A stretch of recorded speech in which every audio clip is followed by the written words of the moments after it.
24-ийг бодъё. Тэрнээс өмнө энийг арилгая. Хэвтээ арцгар гадаргуу дээр 50 байсан 5 кг масстай бие хэвтээ чигт 37 градус үүсгэх 50 ньютон хүчээр татсан байна. Бие ба гадаргуу хооронд хүрэлтийн коэффициент 0.5. Би уг хүчний үйлчлэлээр 5 м зайшилдсан бол үрэлтийн хүчний хийх ажлыг бол F хүчний хийх ажлыг бол нийт ажлыг болоо. 5 м зайшилдсны дараах биеийн хурдыг олоо гэсэн мэт. Үрэлтийн хүчний хийх ажлыг олохоос өмнө бүгдээрээ үрэлтийн хүчээ олно. Үрэлтийн хүч юутай тэнцвэ? F үр гэдэг бол μ үрч нь N-тэй тэнцвэ. N гэдэг нь босоо тэнхлэхийн тэр хүч. Тэгэхээр үйлчилж байгаа хүчнүүдийг нь задлаа зурчие. Энд нэг юм хүч, энд нэг юм N, энд доошоо mg. Энэ mg маань 50 ньютон, энэ дэшиг N. Энэ харин 40 ньютон болно. Яагаад? F cos 37 гэдэг. Энэ 30 ньютон болно. F sin 37 гэдэг. 0.6 0.8-ыг тус 50-аар үржүүлж байна гэсэн үг. Одоо харин бүгдээрээ босоо тэнхлэг дээр харъя. Босоо тэнхлэг дээр ямар хүч байна вэ гэсэн чинь N дэшигээ 30 дэшигээ 50 доошоо тэнцүү. Босоо тэнхлэг дээр хөдлөхгүй байгаа учраас тэг шилжилтийн тэнцвэр бичиж байна гэсэн үг. Энэ дээрээс 20 ньютон хүч гэж гарч ирэх нь. Энэ 20 бол энийг 0.5-аар үржүүлээд үрэлтийн хүч нь 10 ньютон байсан байх нэ. Энэ 10 ньютон гэсэн үг. Ажлыг нь олъё. А үр хасах гарна. Яагаад вэ гэхээр шилжилт нь баруун гар тийшээ, үрэлт нь зүүн гар тийшээ 180 градусаар чиглэж байгаа учраас хасах 10-ыг үржих нь 5, хасах 50 joule байх нь. За энэ хасах шүү. F хүчний хийх ажлыг олъё бүгдээрээ. F хүчний хийх ажил нь дөрөвдүгээр тэгштгэл гэж ойлгуулчих. А F тэнцүү F-ийг үржих нь X 40. За энэ F одоо энэ хүчний зөвхөн хэвтээ байгуулагч нь буюу тухайн шилжилттэй одоо параллел байгаа байгуулагч нь л ажил хийнэ гэсэн үг. Тэгэхээр тийм учраас 45 200 joule гарах нэ. Нийт ажлыг болоо ойлонгийн хооронд нэмээд болоо.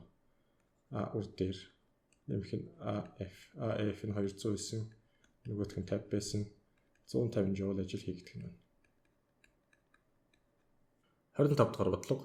Тайрдас арцар гадаргууд 10 м/сек анхны хурдтай гулган орсон байна. Гадаргуу ба тайрцын хооронд хүрэлтийн коэффициент 0.5 бол зогсох хүртлээр ямар зам туулах вэ? Зогсно гэдэг нь эцсийн хурдтыг бол анхны хурд нь 10 м/сек байж. Энийг яаж бодох вэ? Энийг ингэж бодноо. Үрэлтийн хүч түүнийг зогсоох хүчин зүйлнүүлж үрэлтийн хүч ажил хийнэ гэсэн үг. Тэр маань хасах ажил хийнэ. Ингээд ямар зайд ажил хийх вэ гэхээр энэ зайд ажил хийнэ. Энийг бүгдээр S гэх. Энэ үрэлтийн хүчний хийсэн ажлыг кинетик энергийн өөрчлөлтөд тэнцвүүлж болно бүгдээр. За ажил үрэлт гэдэг бол кинетик энергийн өөрчлөлт байх нь. Нэг юм хэлэхэд энэ А үрэлт маань цаад утгаараа хасах тоо гарна шүү. Яагаад вэ гэхээр S нь баруун гар тийшээгээ F нь зүүн гар тийшээгээ байгаа учраас А үрийг бүгдээрээ тооцоолъё. F үр үрчгэн S энэ бол А үр байна. Үрийгээ тооцоолъё. Mu үрчгэн M G гэдэг нь А үрийг гэсэн үг. Энэ урдаа хасах тэмдэгтэй байна.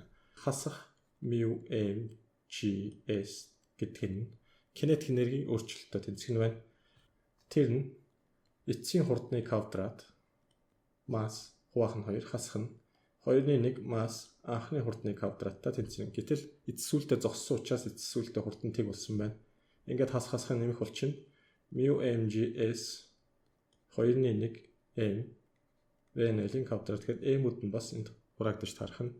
Үүнээс S-ийг бол бүгдээрээ V0-ийн квадрат хуваах нь 2 μg. Анхны хурд нь 10 байсан 100.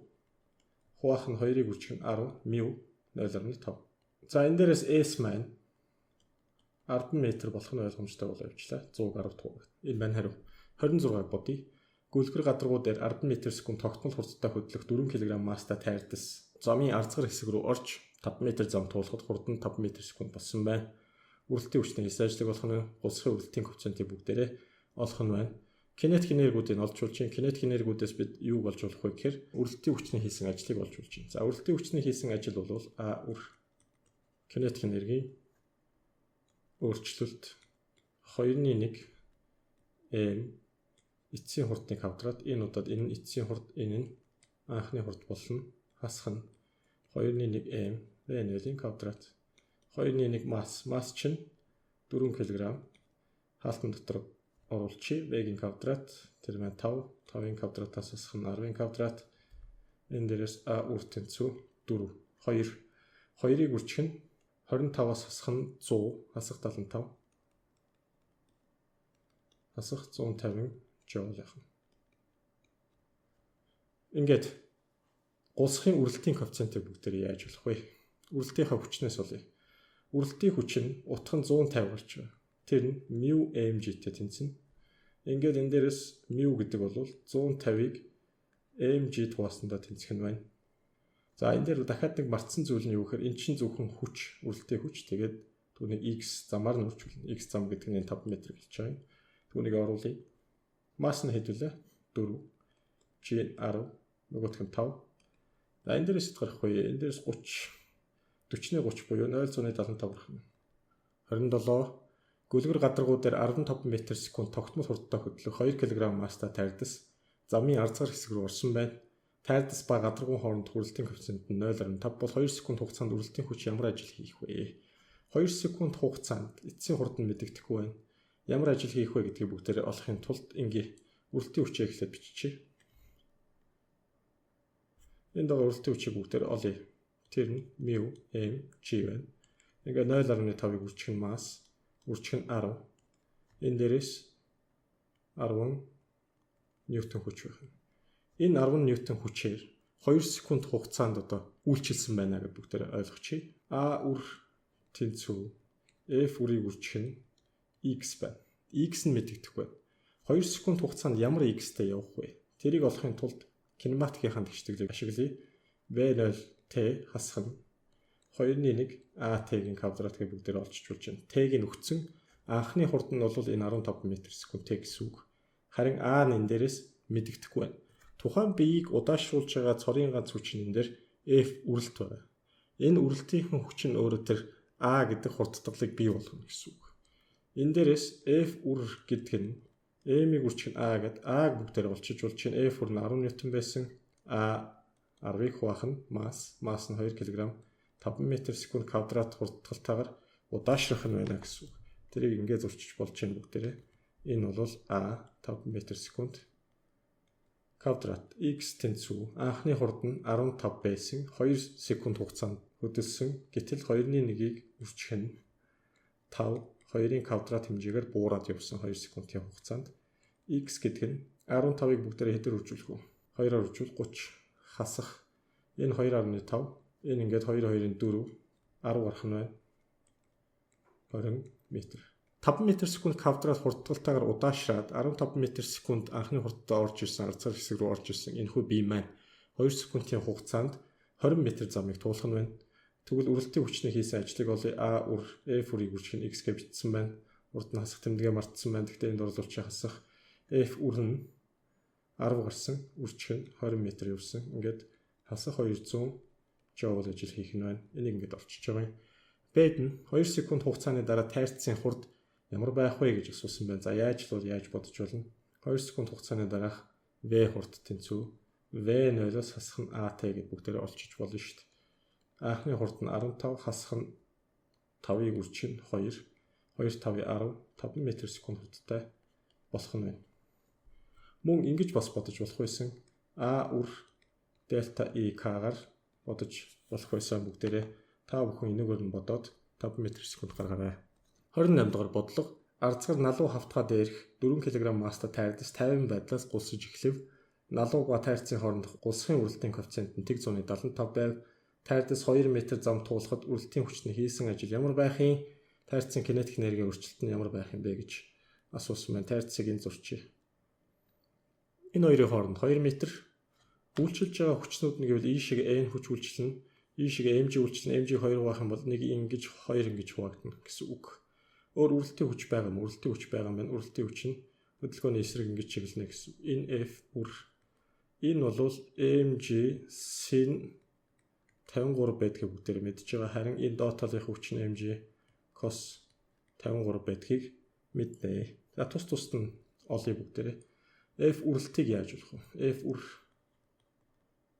гэдэг бол μ үржих нь n гэж болно. Энэ бол n. Энэ удаад n маань mg cos 53-та тэнцэх нь байна. Тэнцүү. масс нь 4, үржих нь 10, cos 53 0.6 байдаг. 4 6 24. 24 ньютон. Тэгвэл үрэлтийн хүчинтэй 175-ыг үржих нь 24 гэсэн үг. 4-ний 3 18. 18 ньютон үрэлтийн хүчээр үйлчлэх нь. mg sin 53 хэд юм бэ? mg sin 53 4-ийг үржих нь 10, sin 53 0.8. Ингээд 4-8-ын 32 ньютон. 32 ньютон чангаачийн гэтэл түүнийг одоо түүн цаад учруулж байгаа хүч нь үрэлтийн хүч буюу тэр нь 18 ньютон хүч байх нь ингээд x тэнхлэг дээр энийг x тэнхлэг гэж ийшээ x тэнхлэг. X тэнхлэг дээр хүчнүүдийн нийлбэр ажлыг нь олох юм бол ийм ажил болно. А тэнцүү үрэлтийн хүчнээ хийсэн ажил А үр нэмэх нь mg sinus 53 хүчнээ хийсэн ажил mg sinus 53 за тэрийг бүгдээр ингэж А 53 гэдэг ингээд тэмдэглэж байна. За эдгээр хүчний хийсэн ажлуудыг тус нь бол эхлээд үрэлтийн ажлыг бол А үр хасах ажиллагаар нь 18-ыг үржих нь бүгдээр 2-оор үржүүлж чинь. Энэ бол хасах 36 жоул гарах нь байна.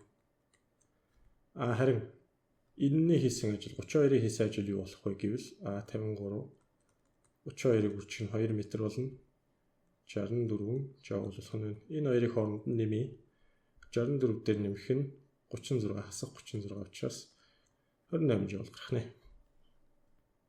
Бэд нь тайрцсан кинетик энерги өөрчлөлтийг асуусан тэр маань шууд энтэй тэнцсэн гэсэн үг. Ерөнхийдөө x тэнхлэг дээр бүх хүчнүүдийн нийлбэр ажилдаа тэнцэнэ гэдээ бүгдээрээ ойлгож болох нь байна.